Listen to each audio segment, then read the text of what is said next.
Bueno, hoy como siempre vamos a seguir en la misma línea, ¿eh? Vamos a jugar, vais a jugar todos, ¿eh? Pero la competición, la bonita, la que nos gusta a nosotros, la del fair play, la del respeto, sí. La de llevarnos bien con todo el mundo, la de participar en todo pero sin protestas, la de llevarnos bien entre vosotros, la de animaros. Esa es la competición nuestra y vamos a seguir.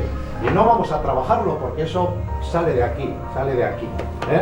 Entonces, a partir de ahora, jugamos Odey, Sayoa, Jonander, Javi, Aitor, Edgar, Vicente, Óscar, Endika, Izaskun, Javi, Asier, Irache, Álvaro, Josu y Aitor. ¡Bravo!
¡Qué bueno!